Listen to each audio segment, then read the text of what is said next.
Good morning. It's Friday, November 3rd, 2023. And yes, I am Kenny Polcari, your host of the party. And as you can see, the sun is just coming out over the tops of the palm trees here in South Florida. Today's going to be a beautiful day. I think, though, the weekend is going to be mixed. In any event, it is what it is. So let's just talk about what you need to know to get your day started. And by now, I'm sure you know that Sammy is going to jail for a very long time.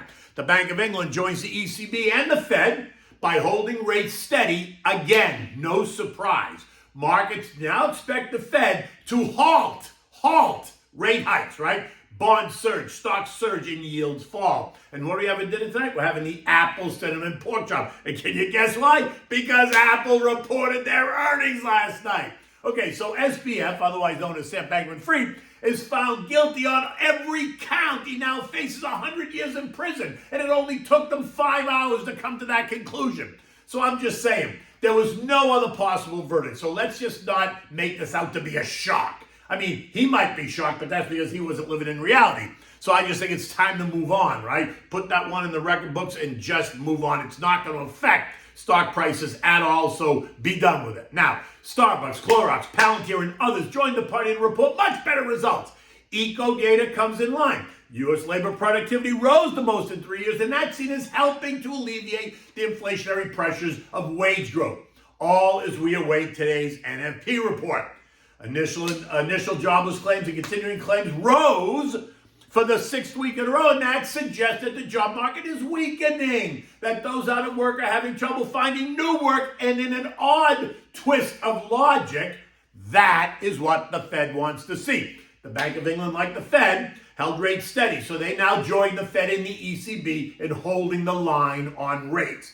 The algos now expect the Fed to remain in pause mode for the balance of the year, allowing the prior 11 hikes to really start to kick in, while many economists and analysts are now calling it time to quit raising rates. And that sent bond prices higher and yields lower. The 30-year bond way outperforming, its yields down 13 basis points to 4.8%. Now recall that it ticked as high as 5.17% on October 23rd. Its yield is now down 7% in the last week. The TLT, which is a 20-year bond ETF, rose by 2.3%. The TLH ended 1.7% higher. Both of these bond ETFs have gained significant ground in the last 5 trading days. They've also been whacked this year, so just FYI. Gold whipped around, trading as low as 1987 and as high as 2000, as the ongoing conflicts around the world continue to cause some investors to want to play it safe. Oil rose $2 or 2.5% to end the day at 82.50. The VIX, which is the fear index, continued to plunge, and that's bullish, right? It's now down more than 30% off the mid-October high, plunging through 2 trend lines to end the day sitting directly on the third line at 1576. Now, if we breach this trend line, then we could see the VIX spin out of control and fall to the 13-14 range, and that will only fuel the fire for stocks. And all this excitement caused the smart logic stock algos to go from aggressive seller, which we'd seen over the last couple of weeks, to an even more aggressive buyer, sending stocks higher and higher and higher, continuing the rally from what was a way oversold position that was ignited on Monday. The Dow gained 565 points yesterday, 1.7%. The S&P up 80 points, nearly 2%. The Nasdaq up 230 points, 1.8%. The Russell ahead by 45 points, or 2.7%, while the transports gained 265 points, or 2%. Recall what we discussed. When the markets get anxious, it's the buyers who are in control of the action. Why? Because the sellers need them. And when the tone changes and the markets become all settled, then it's the sellers who control the action. Why? Because the buyers need the sellers to sell them stock, right? And so stocks get whipped around, only confirming the strategy that we talk about every day. If you're a long-term investor, create the plan, invest in the plan, stick to the plan. Get comfortable with being uncomfortable at times. Now, the contra trades all got whacked. That should not be a surprise, right? While nearly everything else rose and rose significantly. Real estate up 3%, energy up 3%, consumer discretionary up 2.6%, financials up 2.4%, industrials up 2%, basic materials up 2%, utilities up 1.8%, healthcare up 1.6%, Communications and consumer staples both up about 1.3%. Right? Those are the broad 11 sectors. Disruptive tech, right, known by Kathy Woods' ARK, A-R-K-K ETF, was up 8%. Think falling rates. The semis, the stocks index up 2.3%. Aerospace and defense up 2%. Metals and mining up 2%. Coal stocks up 4%. Oil and gas exploration up 2.5%. Artificial intelligence, C3.ai up 13%. And the list goes on and on and on. And then after the bell, the one that everyone waited for was Apple. And while they beat on all the metrics, the guidance was muted. Timmy warning of a sluggish holiday season. I don't believe it. And of China weakness. All as street analysts say that the new iPhone is not wowing everyone. Blah, blah, blah, blah, blah.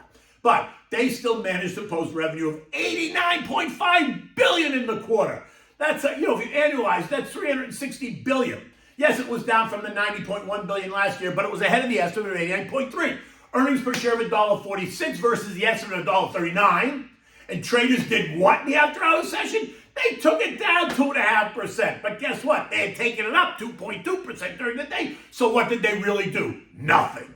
In any event, expect some media channels to discuss this all day. I, on the other hand, won't pay much attention to the discussion, but will add to my position after I see how it acts, right, once the market opens. Anywhere around the trend line down at 171 is certainly okay with me. Again, it's Apple. It's a mature company, and it is a fan favorite. It's not a sexy high-growth company any longer, but it's rather a solid, steady store of value. You buy Apple on any pullback and just put it away until something tells you otherwise.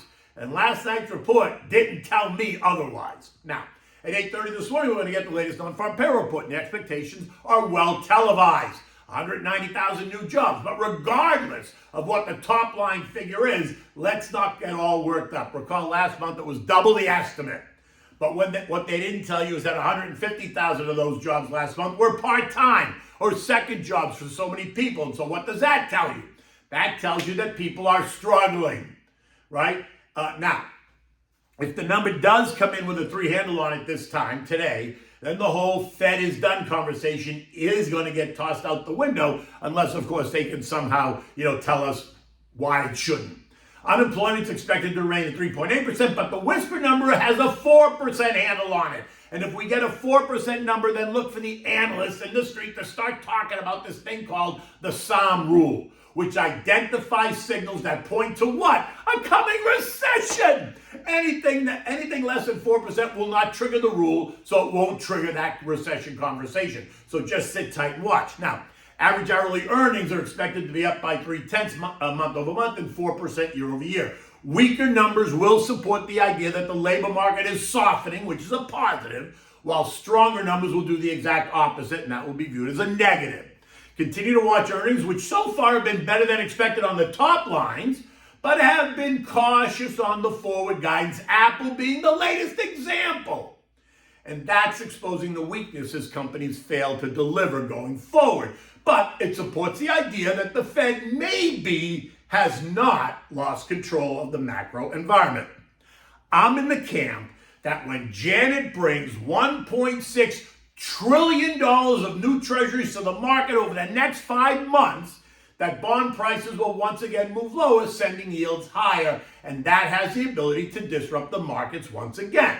Remember, China, Japan, and the Fed are all now net sellers of U.S. treasuries, Kavish. Now, here's a hint. They have been the biggest buyers, but that's changing. So when the biggest buyers walk away, you just can't assume that price is going to continue to go higher, can you? Well, we're going to find out. Now, we're only 8 weeks away from Christmas and only 4 weeks away from Hanukkah, which leads me to ask, what kind of holiday shopping season are we in for? Analysts are already predicting this banner year, but they just told us that iPhones aren't selling, right? Which again, the banner year idea makes no sense to me, but let's see. This morning, U.S. futures are taking a breather. Dow futures are up 6. S&Ps are down 7. The Nasdaq's down 52. Think Apple. And the Russell's up 5 points. The focus today was going to be all about the NFP report as well as the Apple report, the supposed weakness in China, and whether or not consumers are going to surprise us the holiday season. We are sure to keep talking about whether the Santa Claus rally has begun in earnest or not, right? European markets are flat this morning. As noted, the Bank of England did nothing and held rates steady for the second consecutive meeting. But Governor Andy Bailey mimicked JJ and Christine Lagarde, telling us what? That rates will be held in restrictive territory for longer and that the risks remain to the upside, and that it's way too soon to discuss any rate cuts, right? Does that sound familiar?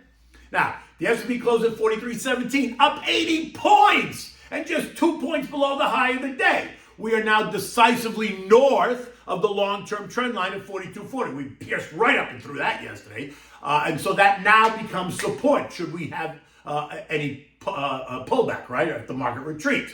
43.50 is now the next trend line level of resistance, with 4,400 being the final frontier. If we pierce up and through 4,400 in the next couple of weeks, then it's going to be game on to see if the bulls can take us back to the year's high of 4,600 before the end of the year, or if the bears will fight to prevent it, right? Remember, every time we pierce a technical trend line to the upside, it ignites the algos, just like it did when we violated them to the downside, right? The algos kick in. So just get ready for more excitement, which is why I keep telling you, make a plan and stick to it. Do not try to pick tops and bottoms in your investment account.